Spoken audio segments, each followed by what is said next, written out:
Yeah, here's some more information for you right here. If we talk about the different 5 things here as an investor, you need to think about, you just got to think about what are the advantages of you putting in your money in a 401k versus not, okay? And then kind of balance them. First of all, the money. When it comes to the money, who's putting all the money into this account? You are. You lose. Wall Street ain't got to put a dime in there, right? That's why they got assets under management. It's your assets and mine that they're managing. They didn't put a single dollar in there. Number 2, control. Do you have control of your money? Can you do different things with it? Can you take it out? And we're going to talk about this a little bit more in phase 3. But the answer is no. You ain't got no control. Once that money is out of your hands and goes into those mutual funds, it's Wall Street's money. It's their money. And you don't believe me? Once again, we'll talk about that in phase 3. Risk. Who's taking all the risk here? You are, dude. Right? They're putting your money into the stock market through mutual funds. If the stock market goes to hell, who loses money? You do. They don't lose a dime because they never put any of their money in there. So they're taking no risk. Returns. We already just saw that you're actually losing in returns because of all the fees they charge you. I mean, it's just insane, right? It's just crazy. I can't even wrap my mind around that, right? $1 million and you're only taking home $400,000. They get the lion's share, $600,000 of your money, taking all the risk. And then time.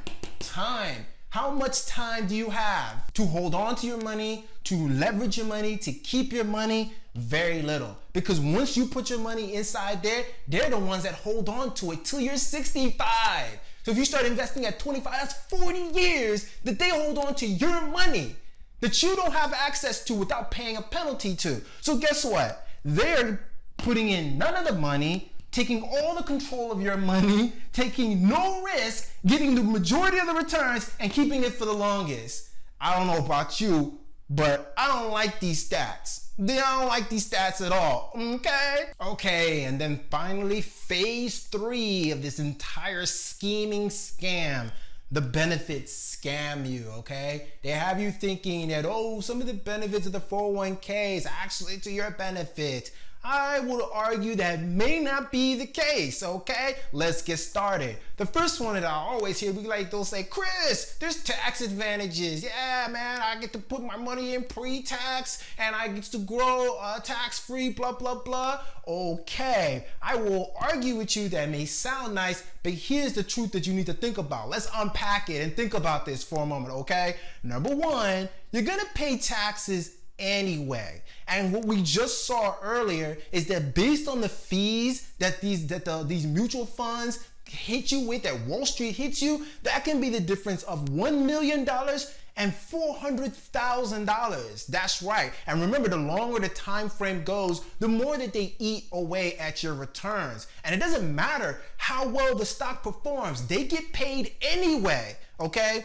So if you ask me, since I'm gonna pay taxes on this money anyway, I'd rather say take my $1 million that I could be earning outside of the 401k without the fees and pay taxes on that versus paying taxes on $400,000. If it's going to be the same amount of taxes, I'd rather have more money, right? Also, you may consider the fact that, hey, if you just take your money now and pay the taxes now, that actually might be low-key a good idea. Why? Because you got to think about the fact that, hey, the government right now is in a slew ton of debt. Like $27 trillion of debt. It didn't get any better after 2020, where they added at least 25% more money into the currency, really, into the system. There's 25% more currency in the system sloshing around, which means that, guess what? They're desperate for tax funds right now, okay? Especially since businesses closing down and all that stuff that happened in 2020. They're desperate for taxes. I wouldn't be surprised that the tax rate actually increases with the new administration and going forward with the government. So there could be an argument that you may want to pay your taxes. Now, once again, this is not tax advice. You gotta talk to your tax friend, your CPA and all that, but I'm just saying. And then also think about this. This is a big one to think about, is that there's a difference between being an investor and a saver, okay? With savers, When you're wanting to just save your money so that you have some cash money for emergency day type thing, emergency fund, you're generally going to be taking less risk, right? You're taking less risk because you're not really doing anything but putting it in a CD or some low yielding savings account. It says it's high yielding, but 1% ain't high yielding, okay? But guess what? Because you take less risk and your money's going to be there when you need it, you pay a higher tax, like income tax rate of 40% tax, versus investors who generally take higher risk, right? They're investing in the stock market or investing in real estate. That's high risk. So guess what? If you make money, hey, guess what? The government says we'll only tax you at a 15 to 20% tax rate. But get this, you put your money in a 401k account, right? And when you then take that money out, you're taking it out as regular income. But remember, when you put your money in there, they've been putting it in mutual funds, which is in the stock market, which is high risk. But when you take your money out, you still pay 40% tax, taking all the risk, and you're paying a higher tax. What? That's crazy. So no, I don't think you really, at the end of the day, get a true tax advantage towards using a 401k account when you consider all the other things that come with it, including the fees and the where you're taxing. Okay, what's the next one they'll be at? But Chris, and this one my friend hit me up with, he was like, but what about the match, Chris? The 3% match, that's free money, bro. Is it really? To talk about that a little bit more, we're gonna go right back to the calculator, all right? Because I'm gonna show you some numbers, all right? Okay, so let's see if the match that the company gives you actually stands up to being as valuable as we think it does. Okay, let's take a look at look at this 401k calculator that I like at Dinkytown, and they have one where you can calculate your returns from your 401k account. And so we're gonna use just kind of a basic setup, all right? What we're gonna do is we're going to say that we're earning a salary of around $50,000, okay? And let's say that we contribute 3%, because here's our match that we have is 100% match, as you see it down here, up to a maximum of 3% of that match, okay? So we're going to say we're going to contribute only up to the percent of the match. We're not going to contribute any more. So 3%, annual salary of $50,000. We're not going to do anything else, increases in the salary, just to keep it simple. We're going to do it for 40 years, from 25 to 65, starting off with $1,000 balance at an annualized rate of 8%. Now, when you do that calculation, they show that at the end of 40 years, if you didn't have the employer match, you'd have $426,950. But if you did do the employer match, $832,000. So literally almost more than half increase, okay? So is the employer match beneficial? Yes, there's a benefit. You're obviously getting more money that's going to increase the value of your account. But does the story end there? No, it doesn't. Because we have to determine, while there is a benefit in getting the match, obviously, is it net-wise worth it? In other words, you have to subtract the cost that you're having to pay in order to get the opportunity for the match, right? Remember, the match was originally just designed to give you a little bait to get into the game. Does it really stand up to benefiting you? Let's check it out. Okay, so what I did was I set up another calculator, okay? And what we're gonna do is I want to see how much money you would earn basically using the same numbers outside of a 401k account, and if you were investing it in an individual account that you had more control of. So what I did is we're going to set up the same starting amount of $1,000. We're going to do the same 40 years. We're going to do contributions of $125 per month, because if you go back to the original one we did, we basically had an annual salary of $50,000. 3% of that is $1,500. If you divide that by 12, that's $125 per month. Okay, so we're basically set up the same way. $1,000 starting off, 40 years, $125 per month, annualized at 8%. And because we want to see what it would look like outside of a 401k account, I'm going to look at the annual investment fee number bar that has a 0%. Because I'm in the assumption that you would not be paying any fees if you had a brokerage account, because you don't have to. There's many ways to do it. Now, with that being said, then all we need to do is take a look at the first bar. The first bar says that our balance would be, let's see, $426,950. Now, actually, that makes sense because when we look at it here, that's exactly the same number here if you didn't get the employer match, right? So we're on track. Okay, so $426,950 would be how much you would be earning in this scenario outside of a 401k account. Now, let's set up another one. Okay, here's another calculator that shows the same setup, okay? It's $1,000 starting off, 40 years, but instead of $125 per month, we're going to be contributing $250 per month because what we're doing, we're trying to simulate what it would look like if you were inside a 401k account that's giving you the match, right? So the match would be $125 of your money and $125 of your employer's money, which would be a total of $250 per month, okay? So this is the scenario what we're doing, same 8% annualized rate, but because we're doing a scenario where it's in the 401k account, we have to look at not the 0% bar, but the 2.5% bar because we would be charged 2.5% fees. So we want to compare that number that we get to the number we got earlier. And when you look at it, at the annual, that third bar, the third bar shows us that the balance is $430,000, okay? $430,000. That's how much it is. Compare that to the one we saw earlier. Outside of the account, it's $426,000. That's only a difference of $4,000, yo.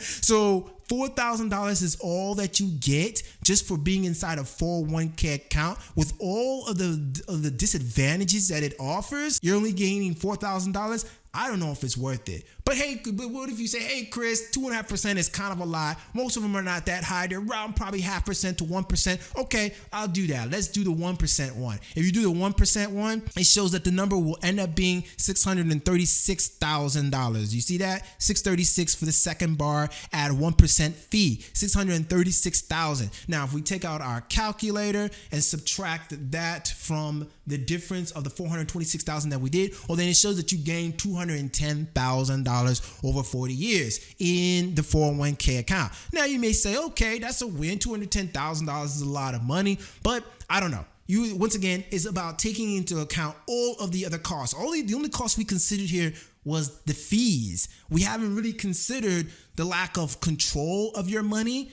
and all the risks that you're taking in the market, right? Because we don't know if you're going to always get 8% annualized returns anyway, right? You're not taking into consideration the fact that all your money is taken away from you for a significant amount of time. You don't have any control. You're taking a lot of risk, and the fact that there's opportunity cost there. That $210,000, you could actually make that money and more outside the 401k account if you had more flexibility to get into other investments and if you had access to your money. So based on what we saw, it appears that even though you may make more money with the match, if you take into account the fact all the fees that you're paying, you still aren't making that much more, okay? At 2%, maybe $4,000. Even if it's 1%, it's maybe a little bit more money, but then you have to take into account all the other things that we talked about. The increased tax rate, the loss of control, the increased risk that you're taking. That money may or may not be there at the time when you're trying to take it, depending on what the stock market is doing, okay? So all those things are opportunity costs that you have to calculate and weigh to see, does it work for you? Okay, but guess what? We're not done yet. See the loss of control. Now, we talked about this, okay? And I want to dive into this a little bit. When you put your money into a 401k account and it then goes into these mutual funds that Wall Street owns, you no longer own that money. It ain't your money no more, okay? That's something that I learned. I can't remember where I learned it, but as someone said it, it was like, whoever is in possession of the money is the one who controls the money, and that's who owns the money, okay? When you give your money over to the 401k accounts and it goes to Wall Street, you no longer have possession. You no longer control it, nor own that money. It's Wall Street's money. No, it ain't. Hey, it's my money. Oh, is that right? Well, I guess I tell you what. If you try to go get it right now, what you think is going to happen? Bam! That's right. They're going to hit you with that 10% penalty. Because guess what? You can't have your money until you're 65 or 70 or whatever the age maybe it is now, right? Because if you do, you get hit with an early penalty for withdrawal in addition to the tax hits as well.